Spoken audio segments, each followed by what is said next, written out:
শেষে দিয়ে এটার জন্য একদম প্রস্তুত ছিলাম না, বৃষ্টি দৌড়াই দিল। বোকার মতো তাড়াতাড়ি করে কায় নিলাম, গাড়িতে বসেই ঘুমিয়ে পড়লাম। চলুন শুরু করা যাক আজকের ব্লগটা।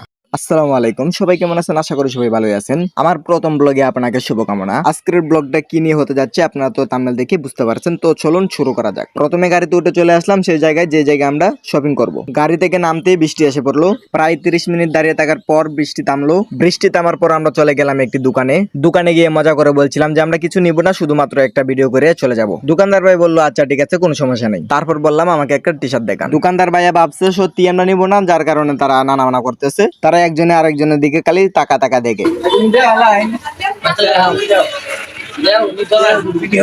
সবাই ডরাইতেছে, ভাবছি আমরা সত্যি নিতাম না।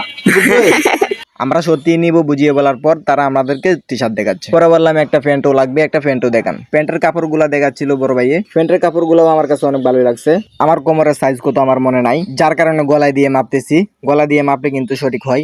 গলায় দিয়ে যদি কখনো প্যান্ট মাপেন তাহলে ডাবল করে মাপবেন। প্যান্ট এটাই হয়ে গেছে, বললাম ব্যাক করে দেওয়ার জন্য। তারপর গেঞ্জি পছন্দ করতেছিলাম। গেঞ্জি দেখেন তো কোন কালারটা আমার জন্য কাটে, একটু কমেন্ট করে বলে যায়েন কালো মানুষের সাথে কোন কালারটা যায়।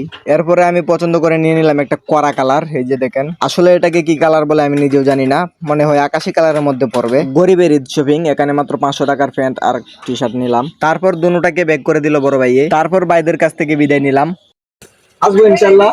এরপরে চলে গেলাম একটি জুতার দোকানে। কয়েকটি দোকানে ঘুরে ফিরে পছন্দ হচ্ছিল না। পরে এটাই নিয়ত করলাম যে এখন যেটাতে যাবো এটাতে হলে হবে, না হলে বাড়িতে চলে যাব। লাস্ট মুহূর্তে এই মুরব্বীর দোকানে এসে পছন্দ হলো। মুরব্বী ব্যাগ করতেছিল আর আমি উঠে টাকাটা বার করতেছিলাম পকেট থেকে। এখানে জুতার দাম দিলাম 320 টাকা। টাকাগুলো দিয়ে চিন্তা করতেছিলাম একটা থাম্বনেল কিভাবে নেওয়া যায়। একটা থাম্বনেল পিক নেওয়ার জন্য ব্যাগটি হাতে নিলাম, হাতে নিয়ে বললাম ক্যামেরাম্যানকে পিক তুলো। আপনারা একটু কমেন্ট করে বলে যায় না আমার থাম্বনেল পিকটা কেমন হয়েছিল। এরপরে আবার চলে গেলাম ওই ভাইয়ার দোকানে। ওই ভাইয়ার দোকান থেকে আরো 2টা টি শার্ট নিবো, আগের টি শার্টটার মতো। তাই ভাইয়াটা টি শার্টটা বার করে দেখতেছে কাপড়টা কেমন। টি শার্টটা দেখে ওই ভাইয়াটা আমাকে আরো 2টা টি শার্ট বার করে দিল। ব্যাগ করে দেওয়ার পরে আমি টাকা দিয়ে চলে আসলাম রাস্তায় এসে ছোটখাটো একটা হোটেল খুঁজতেছিলাম নাস্তা করার জন্য। একটা হোটেলে ঢুকে বুট সিঙ্গারা নিলাম 20 টাকা করে, দুজনে 40 টাকা। দুজন হলো আমি আর আমার ভাতিজা। এ বেড়া কালি কাইবে একটু এদিকে হির। তারপর একটা মুগলাই নিয়ে নিলাম 50 টাকা, দুজনে মিলেই খেলাম। আর আপনারা অনেকেই জানেন আমি বুকার মতো খাই, শর্ট ভিডিও তো অনেকেই দেখছেন। তো গাইস আমি বুকার মতো খাই, আর আপনারা আমার চ্যানেলটাকে সাবস্ক্রাইব করে দেন যারা করেন নাই। আর যারা আমি বলার আগে করে ফেলছেন তাদেরকে অসংখ্য ধন্যবাদ। নাস্তা করার পর বাড়িতে চলে যাব। বাড়িতে যাওয়ার জন্য গাড়িতে উঠে পড়লাম। গরিবের ঈদ শপিং, আজকে আমার মোট খরচ হয়েছে 1450 টাকা।